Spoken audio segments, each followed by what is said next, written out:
আপুনি এগৰাকী সাংবাদিক, অভিনেতা, অভিনেত্ৰী, মডেল হৈ কেৰিয়াৰ গঢ়িব বিচাৰে নেকি?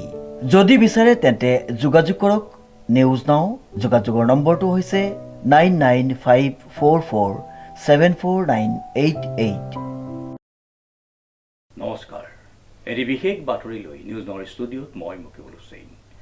যোৰহাট জিলাৰ উপকণ্ঠৰ উত্তৰ পশ্চিম যোৰহাটৰ গোৱালজান চৱলা বিলখন আজি পৰিদৰ্শন কৰে স্থানীয় পঞ্চায়ত সভাপতিয়ে। নিউজ নাওৰ এক বিশেষ প্ৰতিবেদন। যোৰহাট জিলাৰ উপকণ্ঠৰ উত্তৰ পশ্চিম যোৰহাট গোৱালজান চৱলা বিলখন পৰিদৰ্শন কৰে স্থানীয় পঞ্চায়ত সভাপতিয়ে। উল্লেখযোগ্য যে 58 নং মধ্য পৰ্বতীয়া গাঁও পঞ্চায়তৰ অন্তৰ্গত 1 নং খণ্ডৰ গোৱালজান গাঁৱৰ 60 বিঘা ভূমিখণ্ডৰে আবৃত গোৱালজান চৱলা বিলখন পৰিদৰ্শন কৰি পঞ্চায়ত সভাপতি আনন্দ পেগুৱে কিছু পৰিকল্পনা হাতত লোৱা পৰিলক্ষিত হয়। মানে আপোনাৰ 60 বিঘা 14 লোচা মাটি, তাতে আমাৰ চৱলা বিলখনত ইমান মাটি এতিয়া নাই। যদিবাকে কোনোবাই দখল কৰি আছে, সেইটোও যাতে আপোনালোকে মণ্ডল পঠিয়াব, নতুবা আমাৰ ৰাইজে কিন্তু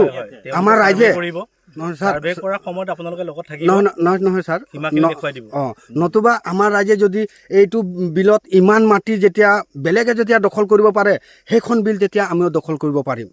তেনেকৈ ভাবি ল'ব লাগিব। তেতিয়া সেইখিনি মই নাইকিয়া কৰিম। গতিকে চাৰ্কুল অফিচৰ লগত মই কথাখিনি পাতিম আৰু পথাৰ পিছতে যেতিয়া মণ্ডল আহিব তেওঁলোকৰ চিতাবুক লৈ আহিব। গতিকে আপোনালোক স্থানীয় যিসকল মানুহ হয়, আপোনালোক দেখুৱাই দিব যে আমাৰ আগৰ পৰা আমাৰ সীমাটো ক'ৰ পৰা আছিলে, ক'ৰ পৰা সীমা আছিলে আৰু ক'লৈকে সীমাখিনি আছে, খুব সুন্দৰভাৱে দেখুৱাই দিব। সীমা যেতিয়া নিৰ্ধাৰণ হ'ব তেতিয়া মই কাম কাজখিনি কৰিবলৈ সুবিধা পাম।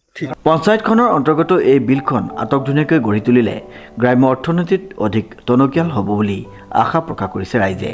বৰ্তমান সময়ত লেচিক মাত্ৰ 25,000 টকাতে প্ৰদান কৰা বিলখন চাফ চিকুণেৰে 4 বেৰ পকীৰে নিৰ্মাণ কৰি মৎস্য উৎপাদন তথা বিক্ৰী কৰিব পাৰিলে বহু পৰিমাণৰ ৰাজহ সংগ্ৰহ হোৱাৰো সম্ভাৱনা আছে বুলি জানিবলৈ দিয়ে পঞ্চায়তৰ সভাপতি আনন্দ পেগুৱে। ফলত তেওঁ বিলখনত উপস্থিত হৈ স্থানীয় ৰাইজৰ লগত মত বিনিময় কৰি বিলখনত দেখা দিয়া সমস্যাসমূহ সমাধানৰ আশ্বাস প্ৰদান কৰে।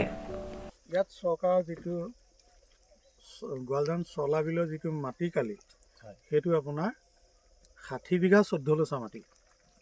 বৰ্তমান সময়ত সেই মাটি বৰ্তমান সময়ত প্ৰায় 40 বিঘা মাটি আছে। 40 বিঘা মাটি আছে। 40 বিঘা মাটি আছে।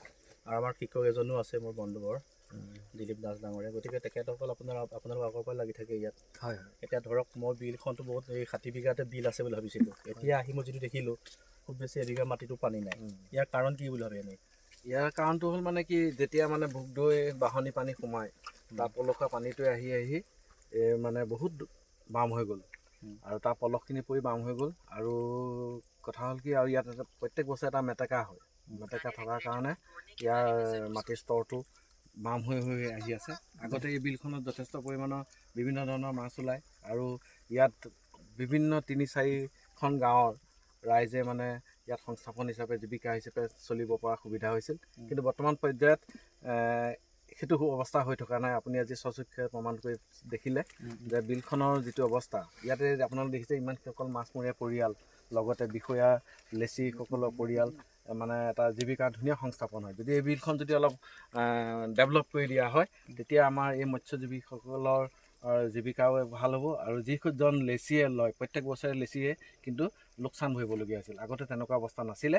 এতিয়া লেচিয়ে প্ৰত্যেক বছৰে লোকচান ভৰি তাৰমানে থাকিব লগা অৱস্থা হৈছে। প্ৰশান্ত গায়নৰ ৰিপৰ্ট, নিউজ নাও।